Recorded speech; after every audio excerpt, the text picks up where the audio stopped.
Saudações, magos! Quem tá falando com vocês é o Mago Programador. No vídeo de hoje eu vim trazer um assunto muito interessante aqui, que acho que vale a pena ser discutido, que é o ChatGPT como o novo Google, tá?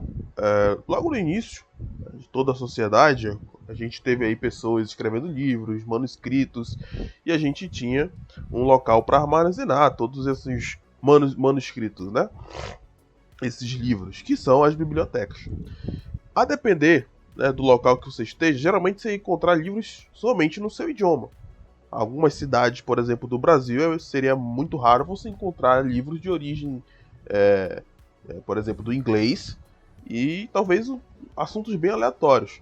Né? A não ser que você fosse para uma faculdade como de Stanford, Harvard, onde você teria aí acesso a conhecimentos muito mais abrangentes, né, por se tratar de uma universidade. Mas geralmente, se você fosse na biblioteca da cidade, você encontraria ali geralmente livros em português, né? Vamos falar aqui do Brasil. Então você estaria limitado ao idioma, né? Se tivesse outros livros, no caso em outras línguas, você estaria limitado ao seu conhecimento do idioma. Né? Então, por exemplo, se você pegasse um livro russo, seria muito mais difícil você fazer a leitura. Ou sei lá, um livro indiano, em qualquer outra língua que seja.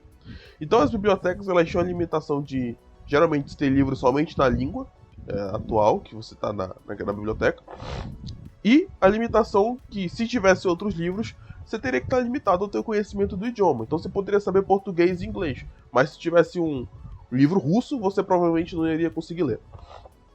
E geralmente nessas bibliotecas a gente tinha livros pré-selecionados por alguém.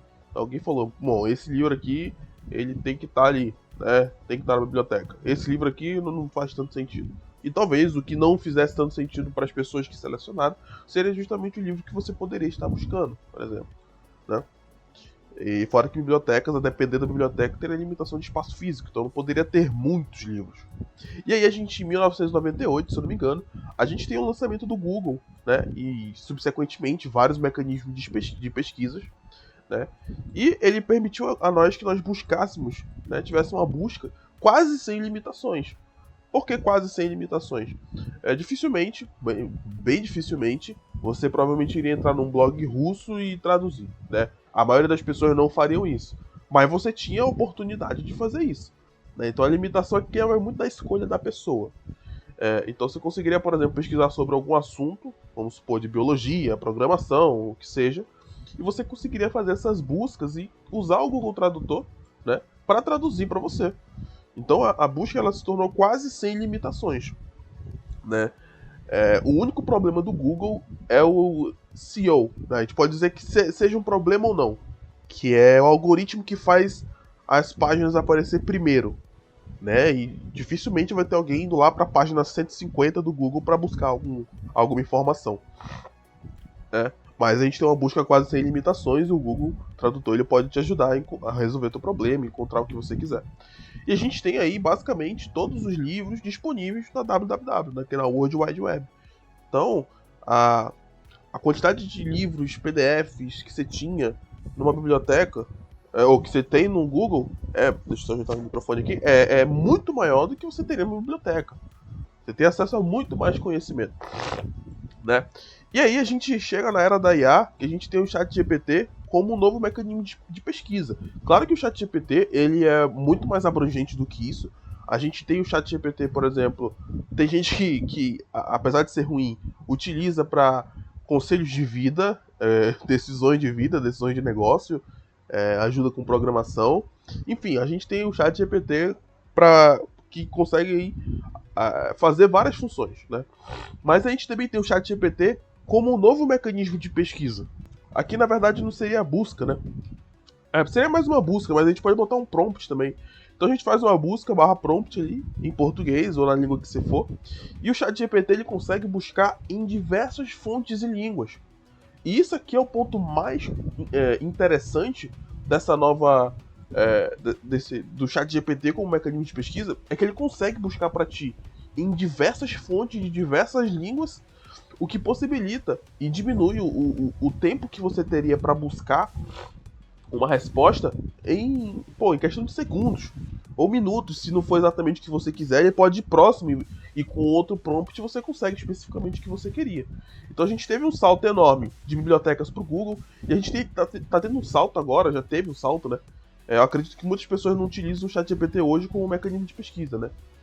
Dado aí os riscos que a IA vem apresentando para as pessoas, como dependência emocional, acredito que as pessoas não estejam usando o ChatGPT como isso. Mas enfim, como a gente falou, o ChatGPT tem várias funções. E aí a gente está dando agora um salto muito maior para o ChatGPT como um novo mecanismo de pesquisa. Por quê? Como eu falei, a gente emite o prompt e ele faz a busca em diversas fontes e línguas. E a tradução, ela é quase que automática, é basicamente automática e instantânea. Que o ChatGPT ele fala, bom, segundo a fonte tal, se você programar o prompt lá, para que eu quero que você fale somente com base nas fontes, né? E pode ser fontes de outras línguas também. Então você faz esse prompt, você aperfeiçoa o seu mecanismo de pesquisa que você vai utilizar no ChatGPT, e o mais interessante disso é que ele faz uma tradução automática e instantânea. Então, por exemplo, para mim, né, que trabalho como programação, por exemplo, né, trabalho como programador, existem problemas que se eu fosse parar para pesquisar no Google, cara, ia demorar uma vida, eu ia ter que ver o Stack Overflow, né? Muitas pessoas falam que isso pode ser positivo e muitas pessoas falam que isso pode ser negativo. Porque isso, teoricamente, né, reduziria a tua capacidade cognitiva. Acredito que na prática, talvez. Mas se você souber utilizar o ChatGPT para o aprendizado e para encontrar as fontes de uma forma mais rápida e sem deixar de lado metodologias de aprendizado que fossem a tua parte cognitiva, você vai ter uma puta ferramenta na mão. Né? Então, por exemplo, hoje muitas pessoas falam o ChatGPT como prompt, como mecanismo de pesquisa, ele não é bom porque vai te deixar mais burro. Pô, a gente poderia ser o mesmo pensamento de comparar que, se tu pesquisar no Google, tu vai ser mais burro porque tu não tá indo na biblioteca e tal. Então, são três eras diferentes, são três propostas diferentes, mas que eu acredito que as pessoas hoje estejam com medo ou estejam tendo a mesma perspectiva que alguma pessoa, que as pessoas teriam quando o Google surgiu, né, para a questão de aprendizado. Entende? Agora, claro, o ChatGPT ele tende a resumir muito. Como eu falei, para você usar o ChatGPT como mecanismo de pesquisa, você tem que ser muito mais inteligente. Né? Você tem que ser muito mais inteligente em questão de criar o seu prompt. Né? Você não vai querer um cara, uma IA que te resuma e pronto, acabou. Você fez um prompt, ele resumiu e acabou. Não. Mas se você utilizar da forma correta, utilizando prompts corretos, talvez você vai ter, por exemplo, um Google muito mais aperfeiçoado, entendeu? E a gente tem também todos os livros disponíveis na www, né, o que faz o GPT ele conseguir fazer essa consulta. E aí a gente tem, né, um problema, que talvez a gente possa entrar em outro vídeo, que seria a linha tênue entre dependência e uso real. Que seria o quê? Como eu falei pra vocês, algumas pessoas elas vão utilizar e ela vai ter uma resposta e ela vai ficar satisfeita com aquilo. E o uso real aqui seria basicamente aquela pessoa que utiliza o GPT para que ela pense, não para que ela obtenha uma resposta e pronto, acabou, é isso daqui. Né? Não utilize a lógica, não busque estudar de fato a fonte e perguntar o porquê das coisas. Acredito que isso aqui pode dar outro vídeo, a gente vai aprofundar um pouco mais sobre a dependência do GPT. Mas eu acredito que o ChatGPT ele não seja tão prejudicial para as pessoas que saibam realmente utilizar ele. Eu acredito que ele pode ser um novo mecanismo de pesquisa que pode sim potencializar ainda mais o aprendizado das pessoas que buscam aí o conhecimento. Beleza? Muito obrigado, até a próxima. Tchau, tchau.